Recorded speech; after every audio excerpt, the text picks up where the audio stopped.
I pledge allegiance to the flag of the United States of America and to the republic for which it stands, one nation, under God, indivisible, with liberty and justice for all. Brian, come to the microphone up there. What brings you here tonight? Communications Merit Badge. All right. Well, what class are you? I am first class. First class. That's wonderful. We have two Life Scouts up here. Councilman DiPolito, who is absent tonight, and Councilman Orleans is a Life Scout. And Councilmember Price is the mother of an Eagle Scout. I know you have a brother who's an Eagle Scout, and I'm also an Eagle Scout, so you are in good company tonight. Let's have a hand for Ryan. Thank you, Ryan. Senator Albers, anything you need to add to that? I don't know if I can add anything past Ryan, Mayor, but I would just say thank you to you and to your council for making us so proud to live in Roswell. We are blessed beyond reason to live here. And I would encourage you and the rest of our city to make sure your voices are heard with Fulton County as they try to pass an illegal tax increase of 17% on your property that is prohibited by law. So I'd ask that you make your voices heard to the County Commission Chair and to those commissioners, and thank you again for all your service and hard work. Senator Albers, thank you for bringing us to that to our attention. Thank you. This is our open meeting night. If you'd like to speak, please raise your hand and I'll call upon you. We'll start with the man in the green. Come forward.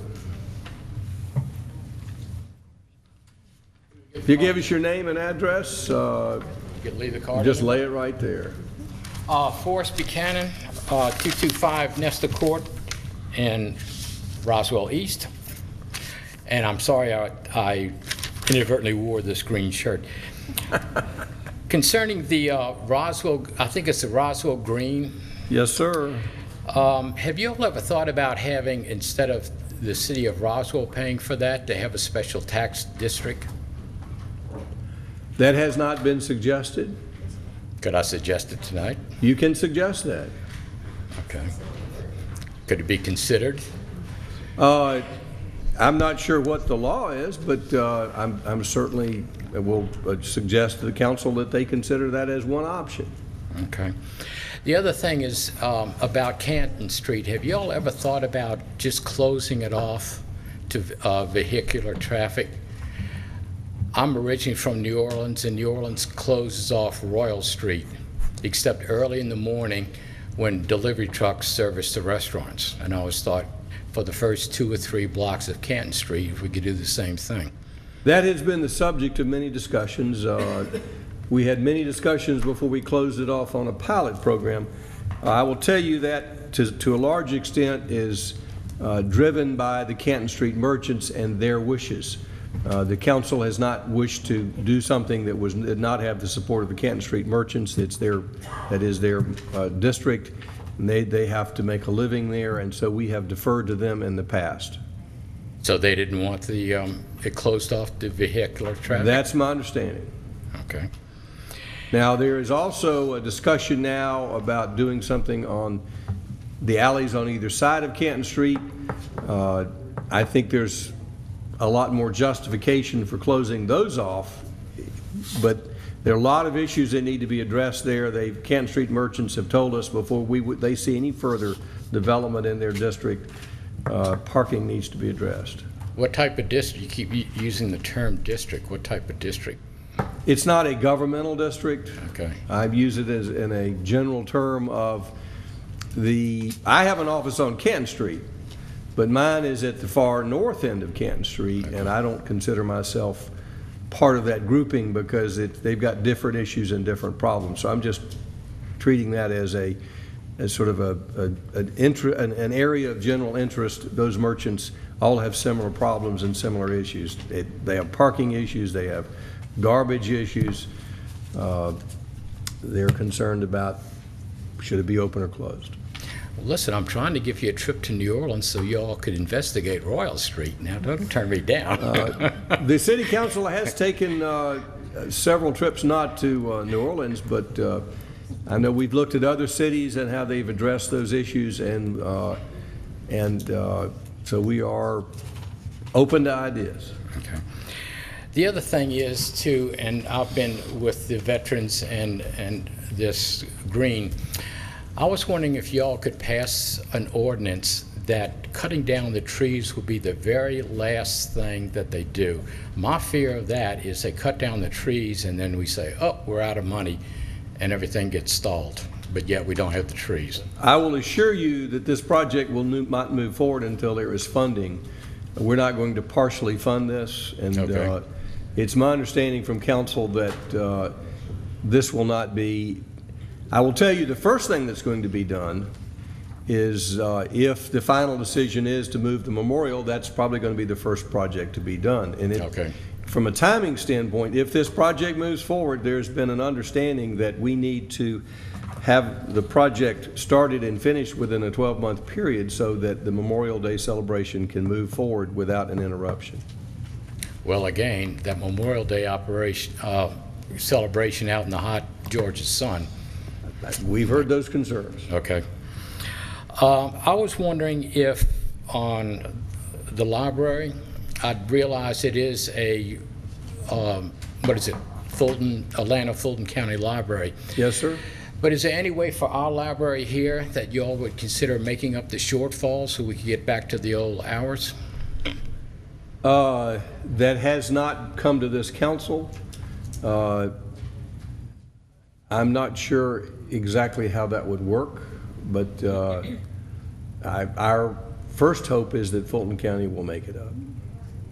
Well, yes, that would be my hope too, but if they don't, is there any way that you all wouldn't consider picking up the shortfall?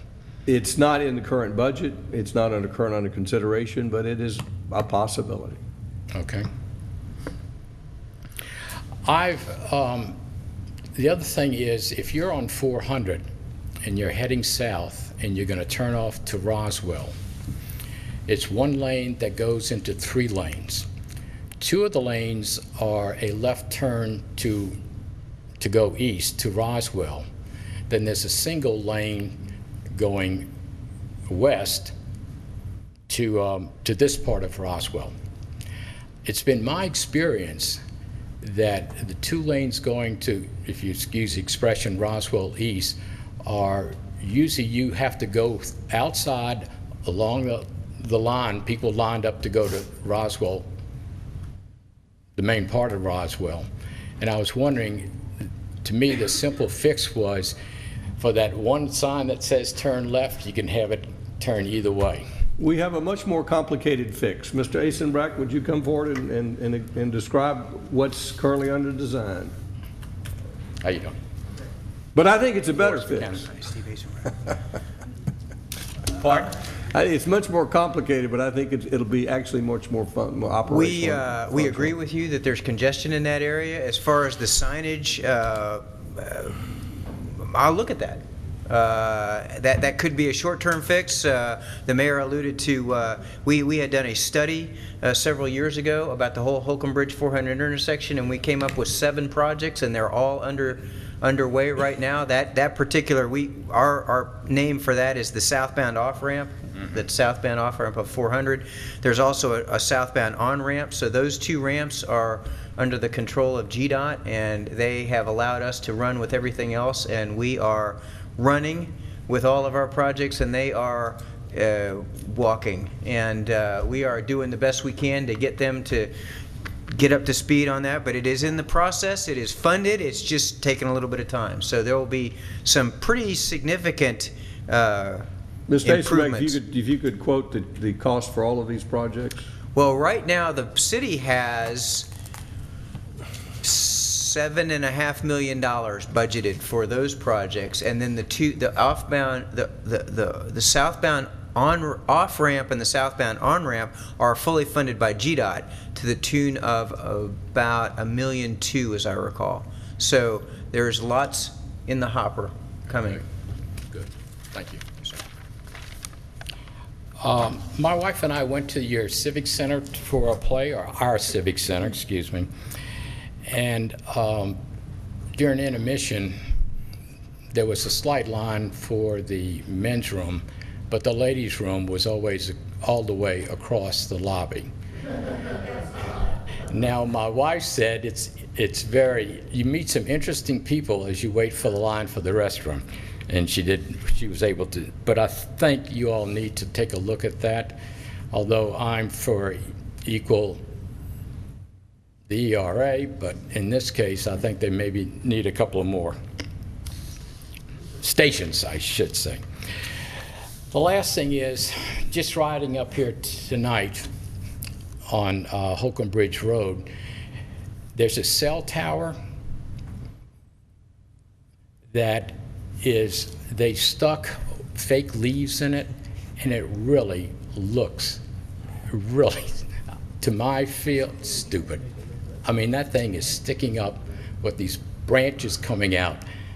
I mean, it looks like we've got our own phallic symbol out there, but be that as it may, I would suggest that they take the limbs out and just have a single pole sticking up. Well, there was discussion on that point, and that was the request of the neighborhood, as I recall. The neighborhood? The folks who were immediately adjacent to it requested that style of tower. So we deferred to them. Okay, fine. Councilmember Price. And the good news is we didn't pay extra for it. Oh, good. All right, that's all I had. Thank you very much. Who'd like to speak next? Just come forward, please.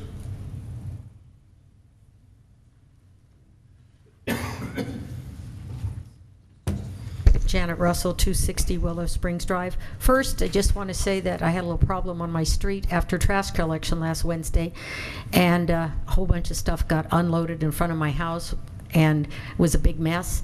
So I went to Public Works, and they sent Mike out to clean it up because it was horrible, like 40 feet of skid marks of mud and manure and junk, and I didn't have any pickup at my house. And they sent him out, and he did a great job, and I just want you to know that he did a great job. He was really thorough. Secondly, we're in the middle of summer almost with the pool, and the pool is better than ever this year. The lifeguards are super. The management is great. I do know that the pool has a large crack in it and it needs some repair.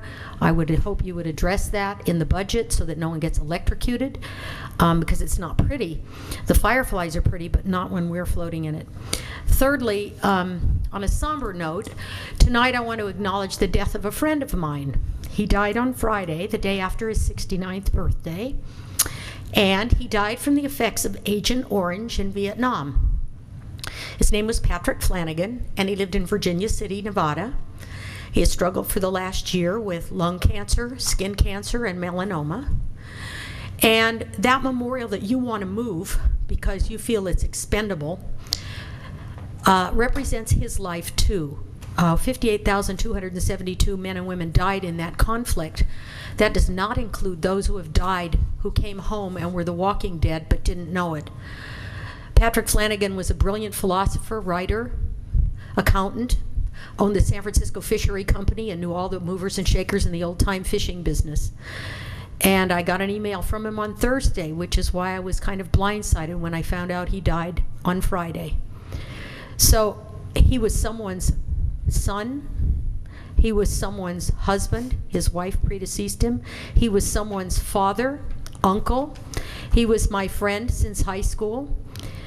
And I think that you are, when you say, well, if we move the memorial and blah, blah, blah, blah, blah, you act like it's a game of Chinese checkers.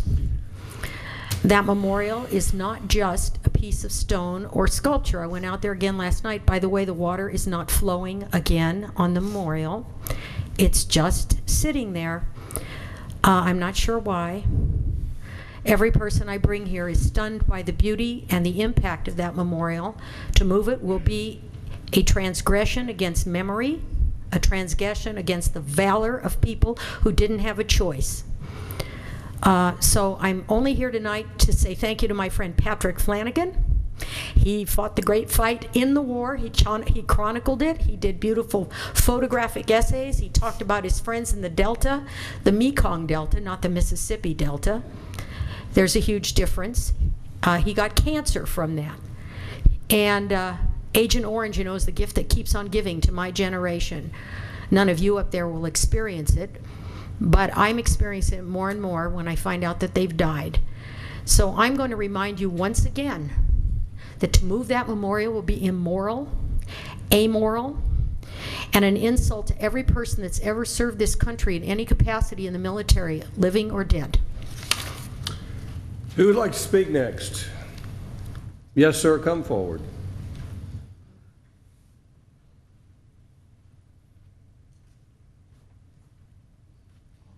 Can you give me this, please?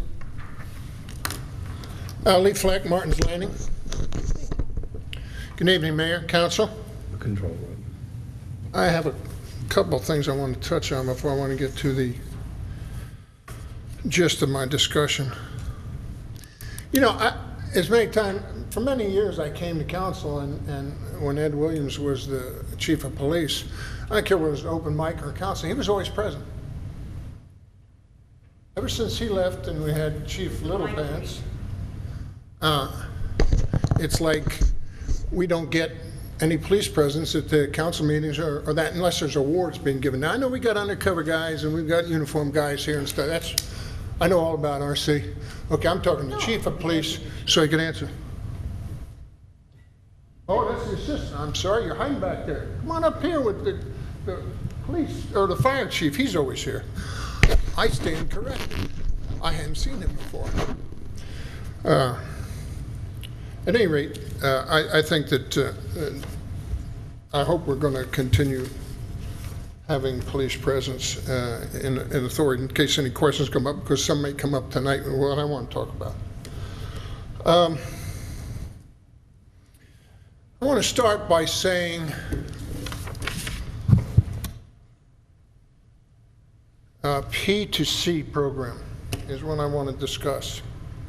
I'm going to start by saying that my wife started back August of last year, 2013, in communications with this administration and the police department, trying to get a definitive answer when we would get a system to replace crimereports.com.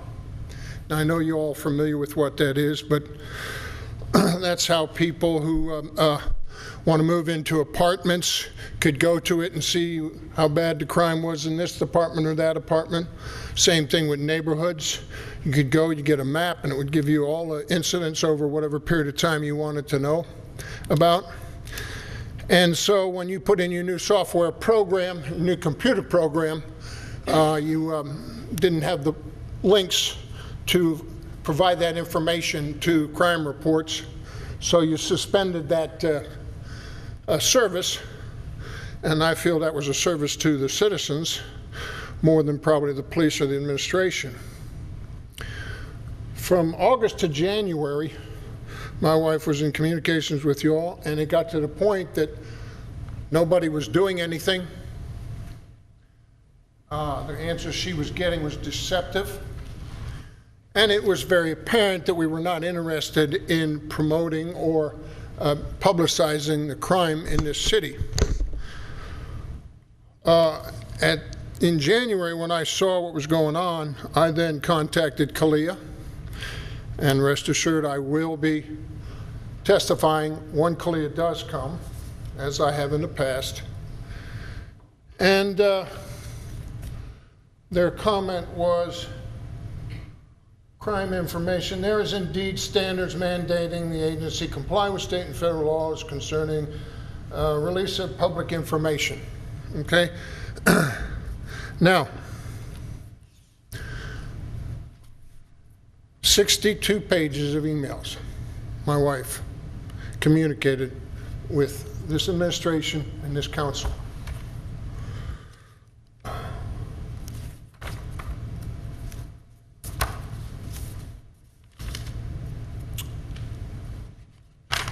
Another 48 pages communication. So well over, and there's several others. And as you can imagine, there are many emails on each page. And it wasn't until Lisa Holland, your police public representative, public spokesperson who goes before the meeting, came before the Martin's Landing annual homeowners assessment and said that the P2C was up and running. Of course, that was the third time it was supposedly up and running. And she showed all the maps and all the great things that it was doing and everything, and I go home and I check it out and it's not working worth a flip. Again. So I sent off some typical nasty emails, and we then decided, until we could get something definitive, we would ask for the crime reports to be sent to us in this form. Now, last Thursday I went on to crime P2C, and it was probably around April when you actually got it semi-functional. Of course, as Lisa Holland said back in March, I think it was, before the Martin's Landing Board, her subdivision wasn't even available on the system. Well, as of today, her subdivision still isn't even available on the system. We have 8 subdivisions in Martin's Landing, including Avistale Apartments, and only 4 are accessible on your drop down, which is right here. 3 of the subdivisions are the highest crime subdivisions in Martin's Landing. To attest to that, I've got, this is 4 months, I've got 346 incidents of reported calls for service in Martin's Landing. 30% of them are Vistale, and then another 10% is the apartments, and those are not accessible unless you spell out a specific address. Now, last Thursday, my wife was unable to get on it. I was able to get on it, but when you hit the drop-down search for the map, right here, I stand correct. Let me show you where that is so you all see whether I can't find it. Here it is. Right on there, there's a supposedly a link to Google Maps. Well, it didn't work.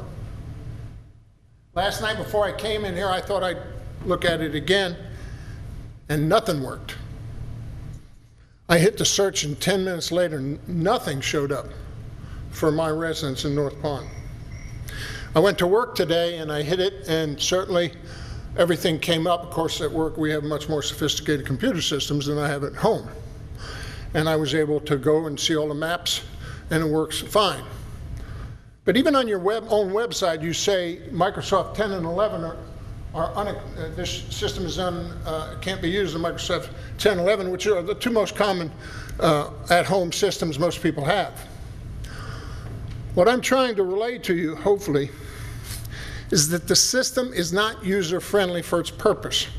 Okay, I had a lady once come to me and say, you know, we moved into an apartment complex, we couldn't get access to any information, crime results on any information in any apartments. Of course, we all know they change their name every so often when their statistics get up, and they have a new name, and so now the City of Roswell police report, they got no crime results for that apartment complex, so they just vaporize.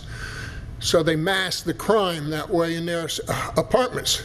This lady and her teenage daughter had moved into one of our illustrious apartment complexes. You can probably guess which one. And she then found out that it was crime-ridden, and she had already locked into a year's contract. And there again, nothing was available for that individual to go to. Now what this does, this just breeds more of the same apartment complexes that you currently have that are crime-ridden, okay? And you promote that. This council promotes that. Hide the realities of the crime in these rundown apartment complexes, and you keep attracting the same talent to those. Now, sure, just a note, may I know that you have your, what is it, the program you developed? Crime-free housing. Oh yeah, crime-free housing. You do realize that that murder-suicide and that lady was beat to death, damn near beat to death, and now there are all these Local Bleeding Hearts are trying to get money to support this illegal, to fund her finances because she's a vegetable.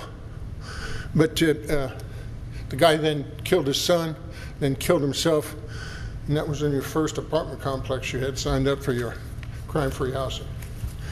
I really hope that you people, and I sent you some critiques, okay, of knowledgeable IT people. I sent it to you about things that could be done with that program to make it more user-friendly to the public.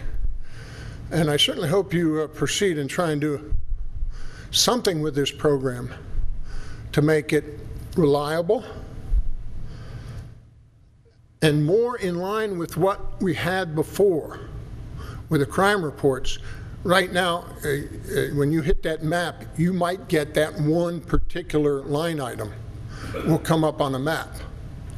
Sometimes you'll get more than one, but it is just not functioning as it was sold to us by Lisa Holland when she was at the Martin's Landing annual meeting. Thank you. Thank you, sir. Does anyone else wish to speak? Stu Warren.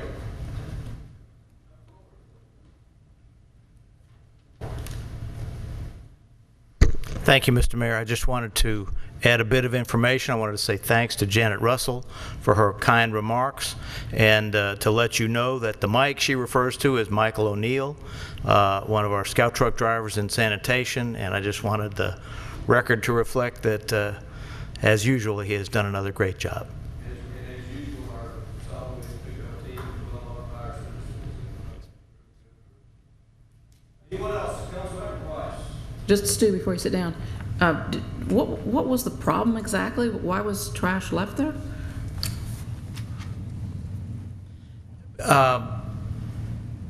We don't know exactly, but it appears that some neighbors had put out yard waste that was not bagged, and so there was large clumps of dirt, and it was at the edge of the pavement, and it was tracked by a truck. Could have been the garbage truck. We don't know, but we accepted responsibility and sent Michael out, and he cleaned it up. Thank you. Anyone else wish to speak? Please turn on your microphone. Does anyone else wish to speak? Seeing no hands up, the citizens meeting is adjourned. We have a special called meeting. And first we have the consent agenda. Do we have a motion to approve the consent agenda? Move to approve. Motion by Councilmember Wynn, second by Councilmember Orleans. Anyone have any questions regarding the consent agenda? All in favor of the motion, raise their hands. Passes unanimously. We have some things on the Transportation Department agenda. Councilmember Diamond. Thank you, sir. This item is approval for the mayor and/or city administrator to sign a construction contract in the amount of $120,984.85 to Summit Construction for the Old Alabama at Old Alabama Connector Project. And Mr. Asenbrack is here to talk about it. Thank you, Councilmember Diamond. Mr. Mayor, members of the City Council, good evening. This is a action to get a long-standing project underway, and I've got some graphics for you here. This is a very modest intersection improvement that we think will make a big difference in the area. This is Old Alabama Road at the Old Alabama Connector. And what we're going to do is we've acquired the right-of-way, and we are now ready to award the project to build a small right turn lane to relieve some of the congestion in that area. Does council have any questions? Do we have a motion? Move to approve. Motion to approve by Councilmember Diamond. Is there a second? Second by Councilmember Orleans. Any questions from the audience?